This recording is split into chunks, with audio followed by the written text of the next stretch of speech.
والدہ سلافہ بنت سعد بڑی مالدار عورت تھی، بڑی تیز تھی۔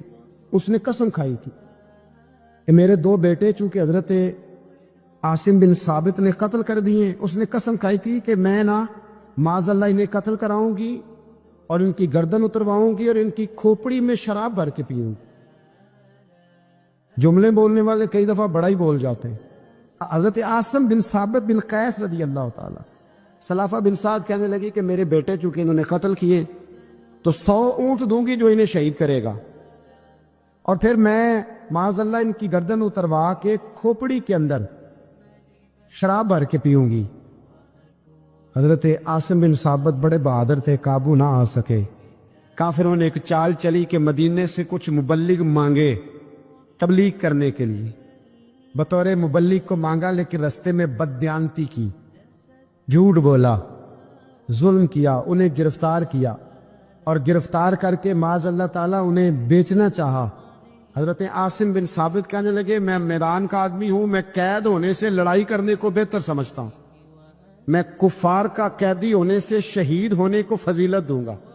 تلوار نکال لی، نیزے نکال لیے، لڑنے لگے۔ اب اکیلا آدمی اور سامنے درجنوں بیسیوں لڑنے والے، سب کا رخ جب انہی کی طرف ہوا، حضرت عاصم بن ثابت بن قیس رضی اللہ تعالیٰ عنہ سمجھنے لگے اب شہید ہو جاؤں گا، تو آپ نے ایک دعا مانگی، کہنے لگے اے اللہ میرے بدن کی حفاظت کرنا، اے اللہ میرے وجود کی حفاظت کرنا، گویا میری لاش کی یہ بے حرمتی نہ کرے، اللہ حفاظت کرنا۔ شہید کر دیے گئے۔ جیسے ہی آپ شہید ہوئے تو اب وہاں تو منت یہ تھی نا معاذ اللہ کے گلا کاٹیں گے اور معاذ اللہ کھوپڑی میں شراب پیئیں گے۔ انہوں نے دعا کر دی، یا اللہ حفاظت کرنا۔ آپ سب بھی دعا کریں، یا اللہ ہماری حفاظت فرما، اے اللہ دنیا میں بھی حفاظت فرما، قبر میں بھی حفاظت فرما، حاسدوں سے، شریروں سے، مفسدوں سے، اے اللہ حفاظت کرنا۔ یہ دعا فرمائی۔ جب آپ شہید کر دیے گئے نا، لاش مبارک قریب تھی، تو کافر گردن کاٹنے کے لیے آگے بڑھے تو سینکڑوں کی تعداد میں شہد کی مکھیاں آ گئیں۔ انہوں نے گھیرا ڈال لیا سارے وجود کو۔ اب کتنی کو مکھیاں اڑائیں؟ ایک کو اڑاتے ہیں 10 اور آ جاتی ہیں، 2 کو اڑاتے ہیں 10 اور ان کا خیال تھا شاید وجود کاٹنے آئیں گے۔ وہ چلے گئے، کہنے لگے شام کو جب مکھیاں چلی جائیں گی تو دوبارہ آئیں گے۔ لیکن جب مکھیاں اڑی تو انہوں نے وجود کو چھوا بھی نہیں تھا، انہوں نے وجود کی حفاظت کی، دعا مانگی تھی، اے اللہ ان سے میری حفاظت فرما، مجھے ثابت قدم رکھ۔ مکھیوں نے وجود کو چھوا بھی نہیں۔ اور جب رات ہوئی تو نہ بادل تھے، نہ پانی تھا، نہ ہوا تھی، لیکن اللہ نے پانی بھیجا، بارش آئی، حضرت عاصم بن ثابت کی لاش کو بہا کے لے گئی، وجود بہا کے لے گئی۔ سویرے ڈھونڈتے رہے پر ان کا وجود کسی کو ملا۔ سویرے اٹھ کے موبائل پہ نظر ڈالنا ضروری نہیں، کھاتا دیکھنا ضروری نہیں، سویرے اٹھ کے کوئی روب ڈالنے کے نئے نئے طریقے اور مال کمانے کے نئے نئے طریقے سوچنا، یہ تو مردہ کر دیتا ہے دل کو۔ سویرے اٹھ اور سب سے پہلے دل پہ نظر ڈال۔ اگر تیرا دل بغض سے پاک ہے تو پھر انشاءاللہ تعالیٰ پیسے اگر آج تھوڑے بھی کمائے گئے تو نیند رات کو انشاءاللہ سکون کی اللہ عطا فرمائے۔ لیکن اگر اندر حسد کا، بغض کا، نفاق کا دھندا چل رہا ہے، دھندا، کیا خوبصورت بات کرتے ہیں اللہ کے بندے۔ حضرت سلطان بہو رحمت اللہ تعالیٰ علیہ فرمانے لگے، اور دل کالے نالو منہ کالا چنگا، جے کوئی رمز پچھانے، دل کالے نالو منہ کالا چنگا، جے کوئی رمز پچھانے۔ چھوڑ، منہ کالا ہو جائے تو کام چل جاتا ہے، لیکن دل کالا ہو جائے تو تباہی اتر جاتا ہے۔ دل نہ تیرا سیاہ کالا ہو، مہربانی کر۔ اتنی لڑائی کسی کے ساتھ نہیں جتنی تکلیفیں ابو جال اور اس کی اولاد نے میرے رسول کو پہنچائی۔ لیکن میرے رسول کریم صلی اللہ علیہ وسلم سے، اور سون یار سون، چھوڑ تو سسر کی بات، تو چھوڑ ساس کی بات، تو چھوڑ بھائی کی بات، تو چھوڑ پڑوسی کی بات، چھوڑ تو مالک کی بات۔ اکرمہ بن ابو جال دوڑ گیا تھا، ابو جال کا بیٹا، وہ اپنے باپ سے زیادہ دشمنی کرتا، دوڑ گیا، اور وہ کہنے لگے لوگ مکے والے کہ اگر اکرمہ ہاتھ لگ گیا تو عمر فاروق اس کے ٹکڑے ٹکڑے کریں گے، علی لٹکا دیں گے اس سے، یہ بڑا کافر ہے، بڑا ظالم ہے۔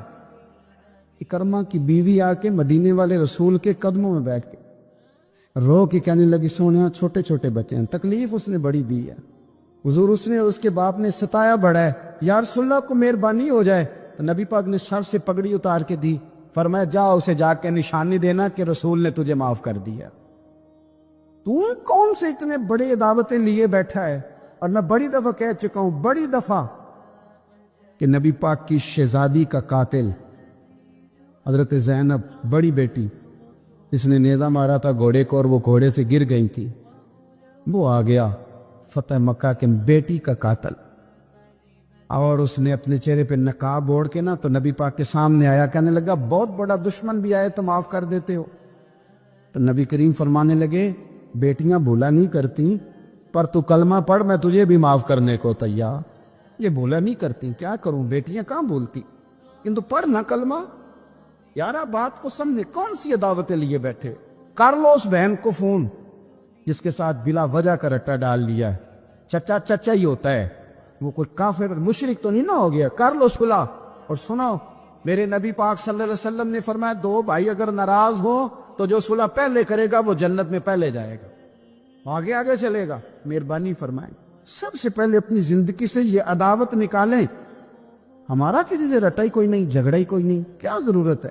جھگڑا اس کا ہوتا ہے جس کی کوئی ذات ہوتی ہے، جھگڑا اس کا ہوتا ہے جس نے اپنے آپ کو بت بنا لیا ہے، جھگڑا اس کا جس نے انا پال لی ہے، جھگڑا تو اس کا ہے جو کہتا ہے میں کچھ ہے ہوں، جھگڑا تو اس کا ہے۔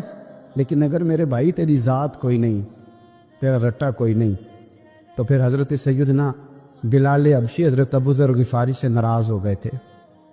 بلال کا رنگ کالا تھا، ابو ذر غفاری کا گورا تھا۔ بلال مزدور آدمی تھے، ابو ذر غفاری سردار تھے۔ بلال حبشن کے بیٹے تھے، وہ چودھری کے پتر تھے۔ لیکن نبی پاک صلی اللہ علیہ وسلم نے فرمایا ابو ذر میں تب راضی ہوں اگر تجھ سے بلال راضی ہو تو سیدنا ابو ذر غفاری نے 1 منٹ نہیں لگایا، ذات کا بت کوئی نہیں تھا، جا کے تو جناب بلال کے سامنے لیٹ گئے، کہنے لگے حبشن کے بیٹے اٹھا اپنا پیر اور میرے منہ پہ رکھ، اور میں دنیا والوں کو بتاؤں کہ تھا تو حبشن کا بیٹا، پر مدینے والے رسول نے تجھے کتنی عزتیں عطا کر دی۔ مہربانی کرو، آپ یقین کرو ایسے گھٹن سی ہے، 10 آدمی اکٹھے نہیں بیٹھ سکتے کسی جگہ۔ آپ یقین کریں 4 دوست اور بڑی پیاری باتیں کر رہے ہیں، وہ کیا خوبصورت ان کی گفتگو ہے، لیکن ایک اٹھ کے گیا تو 3 اس کی غیبتیں کرنے لگ، ایک ان میں سے اٹھ کے گیا تو باقی 2 غیبتیں کرنے لگ گئے۔ لب و لہجہ اتنا سخت اور ترش اختیار کیا جس کی حاجت ہی نہیں، ضرورت ہی نہیں، یا آپ کیا کر رہے ہیں؟ تو کبھی بھی اس طرح کا رویہ نہ، جس کی تعریف کر لی سو اس کی کر لی۔ اور میرے نبی پاک صلی اللہ علیہ وسلم نے فرمایا جس کی 1 دفعہ تعریف کر لو، کوشش کرنا زندگی بھر دوبارہ توہین نہ کرنا، اپنی زندگی سے نکالیں گلا شکوہ، تھوڑی دیر کے لیے سیکھ لیں معاف کرنا، عداوت کو نکال دی، پہل کریں۔ اور 2 قدم ہوتا ہے انسان کے لیے، صرف 2 قدم، ایک قدم آپ نے اپنے نفس کی خواہش پہ رکھنا ہے، انشاءاللہ دوسرا قدم اللہ کے قرب کی طرف بڑھ جائے، اللہ کے قرب کی، صرف 2 قدم ہے، لمبا مسئلہ کوئی نہیں۔ تو پہلی بات محبت کے لیے یہ دیکھیں، اسلام نے نماز فرض کی، نماز بندے کا اللہ سے رشتہ ہے، لیکن فرمایا وَرْكَعُوا مَعَ الرَّاكِعِينَ، اکیلے اکیلے نہ پڑھنا، جماعت کے ساتھ پڑھنا، جماعت کے ساتھ۔ پھر فرمایا چھوٹی مسجد میں جمعہ نہ پڑھنا، جامع مسجد میں جا کے پڑھنا۔ پھر فرمایا جب عید پڑھنا تو کھلے میدانوں میں سارے مل کے پڑھنا۔ پھر فرمایا جب حج پہ آؤ نا تو تمہیں سکون شلوار قمیض میں ہے یا تہمت کرتے میں ہے، لیکن جہاں جب میری بارگاہ میں آؤ نا، میرا دل کرتا ہے سب کا ایک رنگ ہو، سفید۔ اور بڑی خوبصورت حدیث ترغیب و ترہیب میں نبی کریم صلی اللہ علیہ وسلم نے فرمایا کہ جب لاکھوں حاجی میدان عرفات میں جمع ہوتے ہیں نا، میدان عرفات میں کوئی بہت عالیشان بندوبست آج بھی نہیں ہے، آج بھی لوگ چٹانیوں پہ بیٹھتے ہیں، اور اے سی والی بس میں بھی آپ بیٹھ کے جائیں تو پھر بھی کچھ نہ کچھ گرد آپ پر پڑ ہی جاتی ہے، وضو کرنے جائیں تو پھر بھی کچھ نہ کچھ ریت سر میں، داڑھی میں، بالوں میں پڑ جاتی ہے۔ لیکن لاکھوں لوگ آئیں پر اکٹھے ہو کے آئیں، اکیلے اکیلے کوئی میدان عرفات میں جائے اور 9 ذی الحج کے علاوہ جائے تو یہ مقام اسے نہیں ملتا۔ لاکھوں آئے، اکٹھے آئے، تو حضرت ابو ہریرہ رضی اللہ تعالیٰ عنہ فرماتے ہیں رب کریم آسمان کے دروازے کھول کے فرشتوں سے فرماتے ذرا نیچے تو نظر کرو۔ فرشتے دیکھتے ہیں نیچے تو اللہ فرماتا ہے ان کے چہروں پر گرد ہے، یہ بڑے بڑے بنگلوں میں رہنے والے، ان کی حالت دیکھو کتنی آج خستہ ہے۔ گویا تم نے تو کہا تھا نا یہ فساد پھیلائیں گے، تو فرشتوں مجھے بتاؤ یہ اربوں پتی، یہ مفتی، یہ صوفی، یہ علامہ، یہ شیخ، یہ پیر، یہ اتنے اتنے بڑے لوگ یہ کدھر آئے ہیں بتاؤ؟ تو فرشتے عرض کرتے ہیں اللہ تجھے راضی کرنے آئے ہیں۔ یہ لاکھوں لوگ گھر بار چھوڑ کے تجھے راضی کرنے آئے۔ تو میرے نبی پاک علیہ السلام فرماتے ہیں پھر رب فرماتا ہے تم گواہ ہو جاؤ، میں نے ان سب کو دوزخ سے آزاد کر کے ان کے لیے جنت کا فیصلہ کر لیا۔ اور حضرت فضیل بن عیاض کہتے ہیں میں نے 1 سال کہا تھا اے اللہ مجھے بتا تو صحیح، اتنے بلا لی ہیں، قبول کس کس کا ہوا ہے؟ تو کہتے ہیں میں اور جاگتے ہوئے تو عاطف غیب سے ندا آئی فضیل تو کو منشی نہیں اللہ کی رحمت کا کہ تجھے پوچھ کے قبول کیا جائے گا، میں نے بلایا ہی اسے تھا جس کا میں نے قبول کر لینا تھا، دوسرا میں نے داخل ہی کوئی نہیں ہونے دیا، یہاں آیا ہی وہ ہے جس کا میں نے قبول کرنا تھا۔ حضور فرماتے ہیں رب فرماتے ہیں گواہ ہو جاؤ میں نے ان کے گناہ بخش کے جنت کا فیصلہ کر، اگلے لفظ سنیں گے تو اور خوش ہو جائیں گے۔ نبی پاک علیہ السلام فرمانے لگے، حضور فرمانے لگے رب فرشتوں سے فرماتا ہے انہیں بھی بخش دیا ہے، اور جن جن کے لیے یہ دعا کریں گے میں ان سب کے لیے مغفرت فرما دوں۔ تو یہ ساری اجتماعی عبادات مسلمانوں کو آپس میں جوڑنے کے لیے، آپس کی محبتوں کے فروغ کے لیے۔ زکوٰۃ کیا ہے؟ امیروں کا غریبوں کو حصہ دینا۔ قربانی کیا ہے؟ اپنے پیسوں کا جانور خرید اور اپنے پیسے لگا کے اسے ذبح کر، پھر اس کا گوشت بنا، ساری ڈیوٹی تیری پر دینا غریبوں کو۔ یہ کیا ہے؟ یہ لوگوں کو ایک دوسرے سے جوڑتا ہے، یہ محبتیں پیدا کرتا ہے۔ میرے نبی پاک علیہ السلام نے فرمایا ایک دوسرے کو تحفہ لیا کرو، دیا کرو، اس سے محبت بڑھتی ہے۔ تحفہ دیا کرو، اس سے صرف لینا نہیں، تحفہ مہربانی فرمائیں۔ کسی کی جیب پر دھیان رکھنا منع ہے دین میں، بلکہ نبی پاک صلی اللہ علیہ وسلم نے فرمایا اگر تم چاہتے ہو نا کہ لوگ تم سے پیار کریں تو فرمایا جو ان کی جیبوں میں ہے اس سے بے نیاز ہو جاؤ، پھر تم یہ چھوڑ دو کہ یہ میرے لیے لایا کیا ہے۔ اگر تم لوگوں کی جیبوں پر توجہ کرو گے تو پھر وہ لوگ تم سے کبھی محبت نہیں کریں گے۔ لیکن ایک شریعت نے جو اینگل دی تحفے طائف کی، اس کا جو انداز ہے اس پر ذرا غور کریں۔ حضرت جابر بن عبداللہ رضی اللہ تعالیٰ عنہ فرمانے لگے کہ میری اماں نے نا حریرہ بنایا، عرب شریف میں کھانا بنتا تھا حریرہ۔ میرے والد گرامی نے میری ماں سے سفارش کی، ان کے والد حضرت عبداللہ ابن عمر یہ میدان احد کے پہلے شہید ہیں، اور نبی کریم صلی اللہ علیہ وسلم نے فرمایا تھا جو جو شہید ہوا رب نے اس پر پردے ڈال کے بات کی، لیکن جابر جب تیرے والد گئے ہیں تو رب نے بے پردہ گفتگو فرمائی ہے۔ اتنا بڑا آدمی حضرت عبداللہ ابن عمر رضی اللہ تعالیٰ۔ تو انہوں نے نا اپنی بیوی سے کہا کہ اچھا سا حریرہ بناؤ، میں نے سرکار کی بارگاہ میں پیش کرنا ہے۔